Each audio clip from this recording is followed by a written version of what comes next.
Food and nutrition can be an incredibly fun, fulfilling, and interesting major. But per my last video on choosing a major that's right for you and your future goals, it's important that there are some things that you know about the future career path associated with this major and the classes that it's going to take to get there. My name is Victoria. I just graduated from the University of Alabama with a bachelor's in food and nutrition, so this was my major, and now I'm about to complete my accelerated master's program in human nutrition in hopes of becoming a registered dietitian at the end of the school year. If you're interested in nutrition, wondering what you can do with this degree, or you're interested in choosing food and nutrition as a major, then this video is for you. So first, I think it's important to talk about the career, because while it might feel important right now to make decisions based off the next 4 years of college, I think that it's important to first look at the bigger picture of what your life would look like if you chose this to be your major. So a degree in food and nutrition is used to become a registered dietitian, and that's really the main reason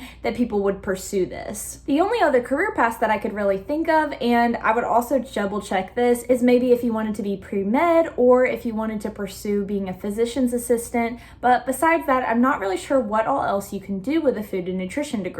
Now in next week's video, I'm going to do a full deep dive into what a dietitian is, what they do, how to become one, and how it's different from a nutritionist, but for now, I'm going to give you the Spark Notes version. A registered dietitian can counsel people about the food that they're eating and consuming in relation to medical conditions and a lot of other factors in their life. Dietitians work in a multitude of different places, and this can be anywhere from a hospital, a long-term care facility, they can work in sports, they can work in schools, government programs, and pretty much anything that you can imagine that food has to deal with. And also, it's not uncommon for a dietitian to switch specialties throughout their career. So even if multiple of those things sounds interesting to you and you want to start with one of them, that doesn't limit you to just that one specialty throughout your career. You can always change or get specialized in a different area. Now, to become a registered dietitian, not only will you need to complete this bachelor's degree, but you will also have to complete a master's degree, and you will have to be part of a supervised practice program where you get at least 1,000 hours of supervised practice in nutrition. And after doing all of that, you can finally sit for the registered dietitian exam and then get licensed in the states that you want to practice in. And this may sound like a lot, but after only 6 years of higher education, you can enter a wide open job market. Right now, nutrition as a field has one of the lowest unemployment rates in the entire country. And in a difficult job market like this, where very few people are being able to find jobs, that is an important statistic to think about. And a dietitian salary can be pretty fairly good. And the pay for a dietitian can vary widely, but the average salary is pretty good. Now, going back to if you don't want to become a dietitian, if you just want to complete this degree and then be done with school, I'm not going to lie to you, but I'm really not sure how many options there are. There's very little that you can do in the field of nutrition without actually being certified as a registered dietitian. And even if you get this degree, if you don't become a registered dietitian, then you have no credentials with which to counsel people, open a private practice, or do anything in the nutrition field. And if you do that under false pretenses, you can get in a lot of trouble and even go to jail. So personally, if it were me, I would only consider pursuing this major if I were either planning to go through with the 1,000 supervised practice hours and the master's degree to become a dietitian, or if I was doing something else like again, going back to school like med school or PA school or anything like that. So now that we've talked about why you would do this degree and what kind of career can come out of having this degree, let's talk about the classes that will actually get you there. So a lot of things that I'm going to be covering in this section are things that I did not know about and had to find out throughout my time in this major. Because let me tell you, there were a lot of bumps in the road and a lot more surprises than I thought there were going to be. First of all, this major, at least at the University of Alabama, which does have an accredited dietetics program, requires more credit hours and more classes than any of the other majors that I was considering pursuing. If you look on DegreeWorks, which is the platform that UA uses to track your degree and how your classes are doing, it really only says that you need 30 credit hours, and I'm not sure this is why, because if you add up the checklist of all the classes that you are required to have finished before graduating with this degree, it adds up to about 80 credit hours. And to be honest, almost everybody that I know ended up having to take at least one summer class, and at least one class on top of their other classes each semester. And by that, I mean that at the University of Alabama, most people take an average of 15 to 16 credit hours a semester, and there were multiple semesters where I knew a lot of nutrition students who were taking 18 credit hours, which is definitely considered over the average here. So that was the major as a whole, and basically the idea of what class load that you would have, and that it might be a little bit more than other people's in certain semesters. And again, that's not to say that it's like that every semester, but come your senior year, you may be having to take more credit hours than other people. But now that we've covered that, let's get into what the actual specific classes look like and what kind of classes these are. One of the biggest surprises for me, and the reason that I almost didn't choose this major, is because when I looked at all the required classes, most of them were sciences. And I personally am not good at science classes. I was so happy that I tested out of chemistry when I did AP Chem in high school, because that was one of my worst classes, and science just does not really sit well with me, or at least it didn't before I started pursuing this education path. And the worst thing about the science classes, especially the ones that we did in the very beginning, like sophomore year, was that they really felt like they had nothing to do with us or our major. As a nutrition student, you take almost all of the same general classes as nursing students and pre-med students, and I mean everything. We were in almost all the same classes as these nursing majors,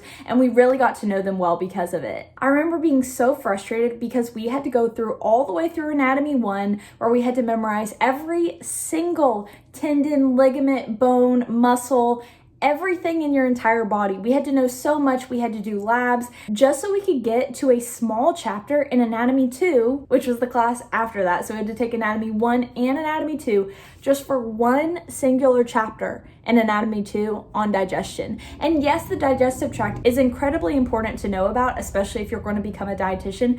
But the fact that we had to know all that information just to get to something that would end up being 5 questions on only one of our 50 question tests, it just didn't feel right, and it didn't feel justified to me.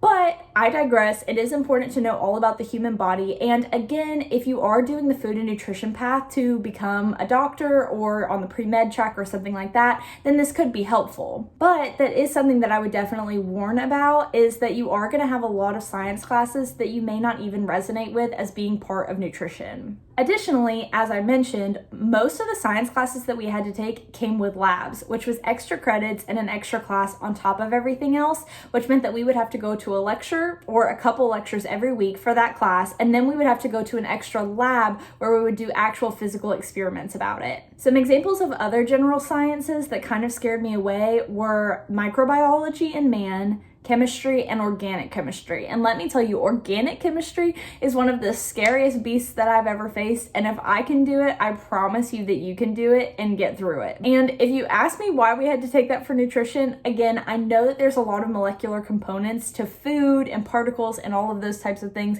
But one thing that I will warn about is that it may be hard getting through some semesters when you can't really see the big picture ahead of you of how it all relates to nutrition and helping people and counseling them about nutrition. Some other courses that you might not expect to be part of the food and nutrition courses were an Intro to Psychology, Statistical Methods, and multiple research courses. Then, even once our more focused nutrition classes began, especially in junior and senior year, we still had to take 4 semesters of microbiology, all of which proved to be extremely detail-oriented and difficult. But at least now I know absolutely everything there is to know about the mitochondria and how it actually manages to be the powerhouse of the cell. So, whew, thank goodness for that, right? Now, I don't mean to scare anyone off about the science classes, and if anything, I really hope that you enjoy science. And if you do, then that's even more of a reason that this major, especially if you're interested in nutrition, would be perfect for you. But if you're like me and science isn't really your thing, I think that it's worth warning you about. But I also, again, want to emphasize that you can absolutely get through it, because if I did, I know you can. Especially with the goal ahead of reaching those actual nutrition-focused classes, which is what we're going to cover next. So now that I might have scared you off a little bit, let's talk about the exciting classes and the actual real details of what you do in relation to food and nutrition. In this major, you will get to take fascinating courses like nutrition in the life cycle, nutrition for the prevention of chronic diseases, nutrition counseling, nutrition education, applied nutrition, and even a directed professional study where over one summer you get to choose any location that you want. It could be in your hometown, or it could be away, even in a different country, where you basically follow and work with a registered dietitian to see what they do every single day, and you direct your own professional study. And you have to do that for this major. But all of those things are so exciting, and if you are truly interested in food and nutrition and in food in general, you will love these classes because they are so interesting and they're so cool to learn about. It's also like a little bit of a life hack in my opinion, because again, everyone eats. I have to eat, you have to eat, everybody has to consume food. And by taking these classes and basically spending money on your education about something that has to do with you and your health, you can get the insider scoop on what foods are good for you, how to eat, what to do if you have different types of problems. And basically it can be a little bit of a life hack because for the rest of your life, you're gonna have this knowledge and you're gonna be able to treat yourself right, eat right, and be healthy for the duration of your life. I think that's super cool, and it's definitely helped me, especially when I'm transitioning between like doing weight workouts versus running, and when I'm super busy, or when I'm trying to figure out why I'm still hungry after I ate a whole meal. I can actually fall back on my education and what I've learned about food and how food works in the body, as well as how to counsel people about what they're eating and things like that, that I can actually help my own self. And it's really cool, especially if you want to work with people. And if you don't want to work with people in the future, that's also fine, because again, research is a big part of it and you can do a lot of nutrition research. But if you're planning on counseling people, working with people, it's really awesome, and it's really cool to hear about all the stages of life. Like nutrition in the life cycle was one of my favorite classes because you literally learn how babies metabolize things and how they use food and what they need versus growing up into a toddler and how much food they need, because it's a lot, it would surprise you. And then growing up into a teenager, and even coming full circle to when a mother becomes pregnant and what she needs and what the baby needs to be healthy. These classes were so meaningful and fun for me because it made me imagine what it actually might be like to become a dietitian myself and what it might be like to be able to counsel people in the future. And I really just love that. And there were other classes that were equally as exciting, but perhaps a little more difficult, namely medical nutritional therapy. I loved medical nutritional therapy because it was so detailed. It talked about so many different medical related things.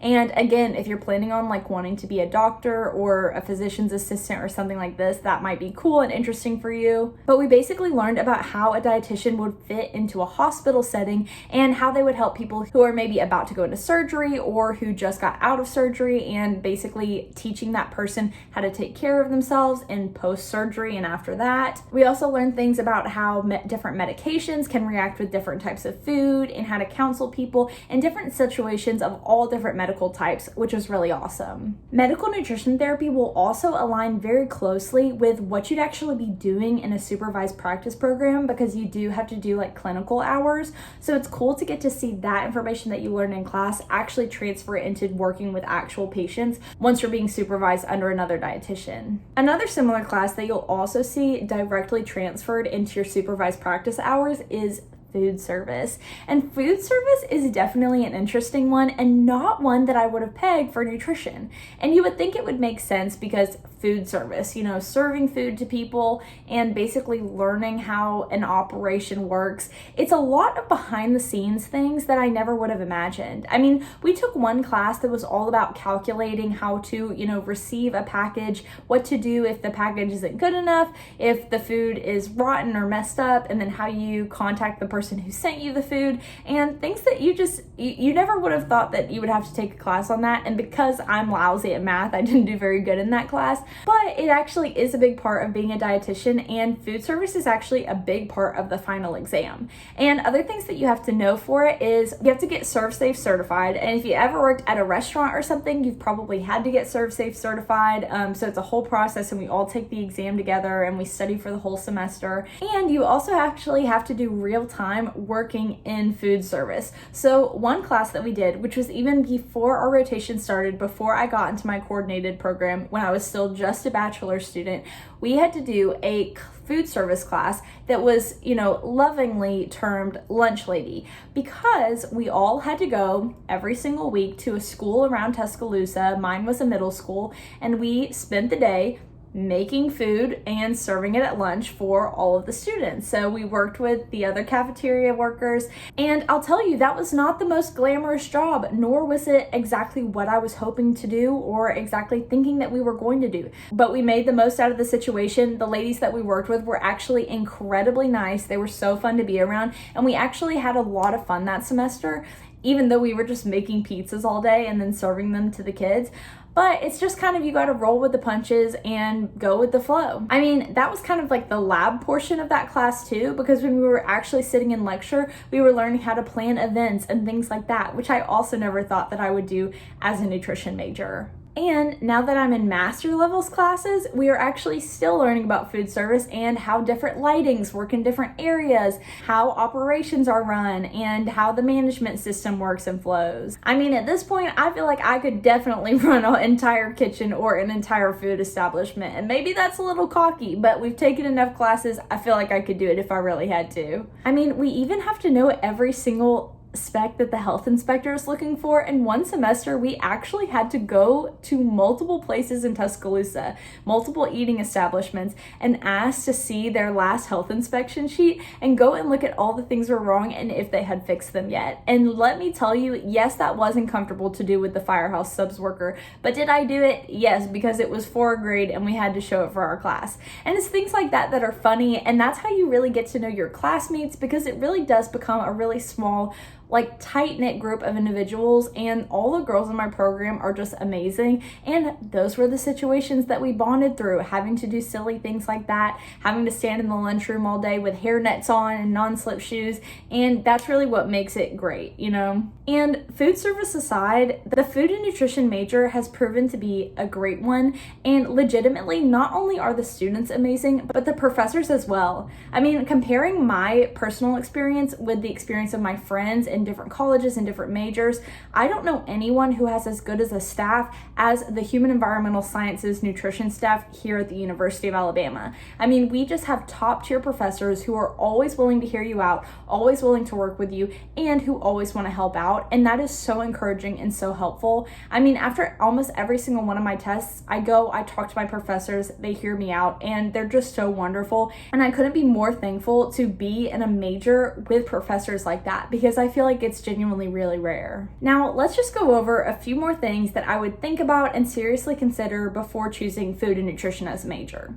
So, like I said, if you're planning to become a dietitian and that's what you want to do with your degree, then you do have to consider how much time and how much money it will take to both get a master's degree and to complete those 1,000 supervised practice hours. And like I said, I'm about to do an entire dedicated video on this next week about becoming a dietitian. But if you're lucky enough that your university has a program that can coordinate your classes with your internships, I think that that's a great way to go. And some things to consider before you apply to it is just knowing that you might have to pay a lot of money for gas money to go to your different internships. We're in Tuscaloosa, but a lot of us have to drive about an hour away to get to our locations because there are so many of us and there just aren't a lot of facilities in Tuscaloosa that can provide what we need. You should also think about trying to make connections throughout college, because eventually those professors that are teaching you during every class, grading your grades, and seeing how your classroom behavior is, they are the ones who are going to be voting on whether you get into this program or not, or they're going to be writing you recommendation letters for master's programs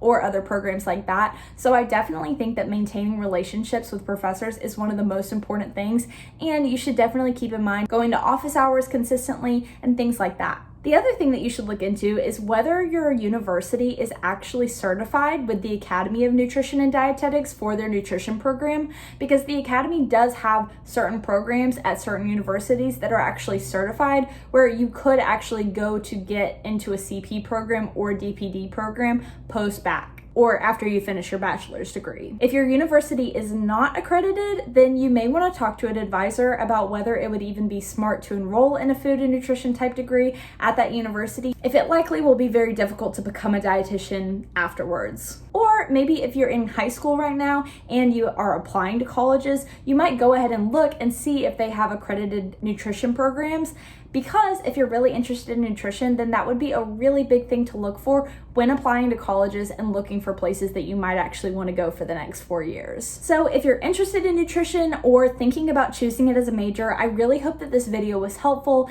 by explaining what you can actually do with that food and nutrition degree, as well as the classes that it takes to get there. I hope you liked this video. Thank you so much for watching, and let me know down in the comments if you are interested in nutrition or if this is a major that you're considering pursuing. This semester, I'm going to be posting a lot more videos about my rotations, what those look like, and what it's actually like to be a food and nutrition student and somebody who is pursuing the path of becoming a registered dietitian. So if you're interested in all of that, make sure to subscribe, and yeah, thanks so much for watching, guys. Bye!